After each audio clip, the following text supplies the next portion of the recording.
How to find and adjust your memories setting on Facebook. Hello everyone, welcome to our channel. In this video, we're going to learn how we can find as well as also adjust our memory settings on Facebook. So without any further ado, let's get started with today's video. If you want to find and adjust your memories settings on Facebook, it is fairly quite simple for us to do so. What we have to do is just make sure to launch the Facebook app, and this is the interface that you will see. Then from the very top right hand side, you can see the search icon. We will go to the search icon, and what we will do is we will simply type in memories.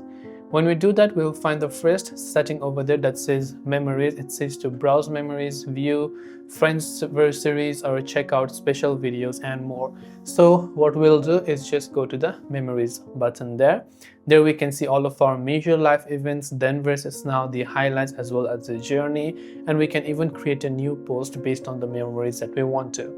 So I hope this video helped you out, and if you have any questions, feel free to leave them down. Thanks for watching and see you soon in the next video.